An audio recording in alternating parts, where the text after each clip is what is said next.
I'm Gershon Ben Franya. This is part 5 of the Kedushat Levi on Parashat Beresheis. And I'm finding it increasingly difficult to make these videos because as I go back and listen to them, I realize that I've have some different thoughts than what I had at the time that I made them. And it's very easy to go back and change the written word that I have on the Kedushat Levi Translations website, but it's very difficult to go back and change all the videos and change any of the perceptions I had. Not that they're wrong, but that they're different. That illustrates a concept that's in this particular section of the written and the oral. I'm not going to add the word Torah because I don't consider my words Torah, but it's a parallel to the written and the oral Torah.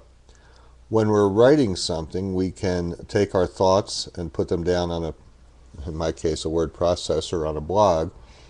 And if I see anything that's incorrect or that I would change, I can go back and change it.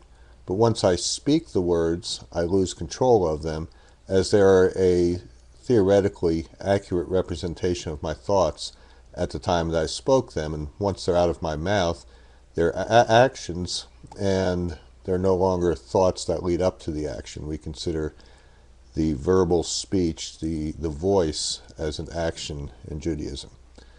So we'll see if that ties in with what comes ahead. I don't know if it will, because what comes ahead may change as it's coming to me. Od Yevoar, another way to explain it, or we will explain it, Bereshit, Bet, Reshit. Bereshit can be broken up into two parts, the Bet and the Reshit, the letter Bet and the Reshit being beginning. Hashem Yitbarach, Mashpia Shefa. Hashem Yitbarach is the pourer of abundance. Ve'anu bi tefilatenu osim zimzam b'hashefa kol chad lefi haratzon shelo. And each one in their prayers, osim, makes, makes would be the lowest level in the world of Asiya, with speech, or the voice being in the world of making, or an action, makes a contraction in the flow of abundance, each one according to the will for them. And I'm going to put Ratzon in a little bit different context, which is this running in the Ratzo V'Shov, in this running between Chachma and Bina, between the emergence of ideas in our mind and the understanding of those ideas. So each one according to the level which they have developed their Chachma and the Bina, and the particular level that they're at. Ze oseh zimzam im otiot chaim. And this makes a contraction with the living letters, or with the letters chaim, with the letters of the word for life, or lives in this section, in this case. Lechaim, that life. Veze im otiot chachma, lechachma. Now I'm going to go to the concept of giving life, or the individual's vitality, that they take the letters of chachma and they form the word chachma, which is not chachma itself. It's just an expression of the word which means something different to each person that uses it. So we can only take the letters when I say the word chachma, or wisdom, to mean what I mean by the word wisdom, and each person in turn, according to their particular understanding, would understand the word chachma based on their particular understanding. The ze im otiot asher le asher, and with the letters for asher, which is what or which, to the concept. Now I'm going from the physical to the mental, the lower level to the higher level, that in the lower level of our voice we express a concept with a word, which is an action. We can express our meaning for the concept above it, but the word itself only expresses for ourselves what that meaning is. V'chein lechol hatovot kol echad ki retzano. And so with all the words, each one according to his their meaning, or their will. And here the printed text in the Kedushat Levi is a little bit different than the printed text on the copy I got from another source. And there, instead of which, it uses the word for riches, and it really doesn't matter. The general concept is that a word represents a contraction of the idea that we have when we say that word. It's very important to understand that my idea is not the same as your idea. Vehine kol ma sheyesh beruachniut, and behold, all what that is far away, ma being having two levels. It's the ma in the upper level, which is the upper level of the expression of divinity, and the ma in the lower level, which is the lower level of expression of divinity. One is in the mind, or the feeling, the internal expression of divinity, and the other is in the physical expression of divinity. Vehine kol ma sheyesh beruachniut yesh kamohu begashmiut. There is something like physicality. So in here they're talking about the ma, or the what, which is at the lower level, that which is revealed, that measure of divinity which is revealed by those things in the physical level. Vehine begashmiut yesh kol vedibor. And in the level of physicality, there is a voice, and there is an internal voice, that internal contract, that internal idea that we have of how things work. And since both of them are mentioned and they're adjacent to each other, we have this transition area where both of them apply. We have this area of speech just before it's uttered. Hakol hu kolal, v'hadibor hu hazimzam, lahakol beotiot hadibor. This gets difficult. And the voice is everything, because at the point that we speak something, it contains the things that came before it. When I speak these words, it contains all the thoughts that went before it. So if you look very carefully, you can see those internal thoughts I must have had before uttering these words.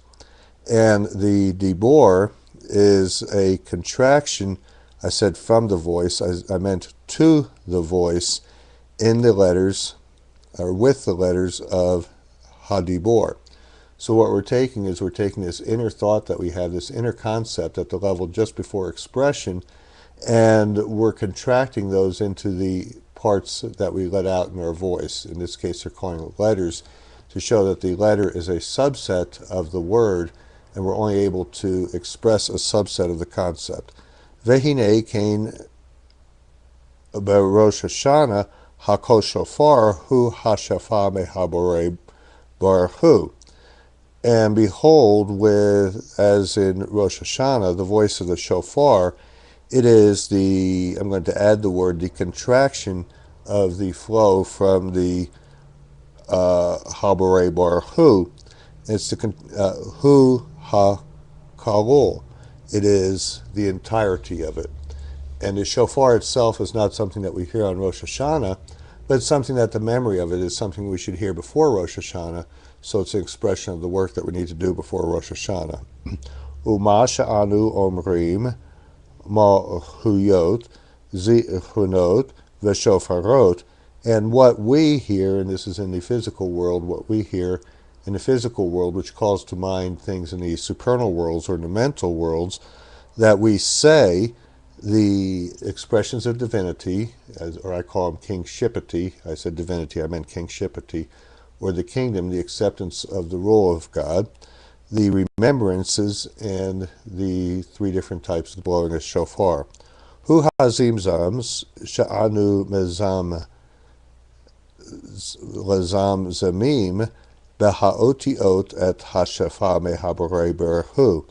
These external actions are the contraction that we contract into the letters of the abundance of the, or the flow of abundance from the Creator, the Haborei Baruch Hu. Kol Chad kefi haratzon shelo. Each one according to their particular way of understanding things.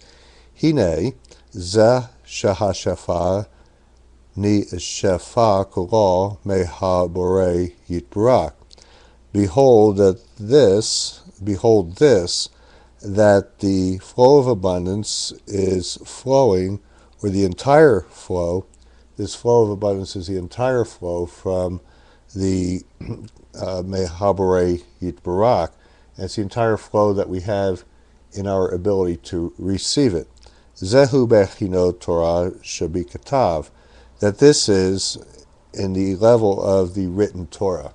On one hand, it's on the level of the written Torah. Vezeh she'anu osin zimzam behashafa im ha'otiot, and that level, that contraction that we make into with the shefa into the letters, hu bechinat Torah sheba'al peh. This is the aspect of the oral Torah. So the written Torah is it's unchanging, it's written, it doesn't change, it's the same all the time. And then that understanding that we get from the written Torah to express it into our own words, that's the level of the oral Torah. Ki Torah sheba'al peh, hi biratzon Yisrael. For the oral Torah is the understanding, or the ratzon, or the will of Israel. Ka'asher haim osin ha-perush b'ha-Torah shebichtav. As they, being Israel, I guess, make the explanations of the written Torah. V'zehu Bereshit, Beit Reshit. And this is the two aspects of Bereshit, broken into Beit and Reshit, Torah shebichtav, the written Torah, ve'sheba'al peh, and the oral Torah. It's a very difficult concept, and I don't know if I have it yet, but we'll go on to the next one. That completes this video.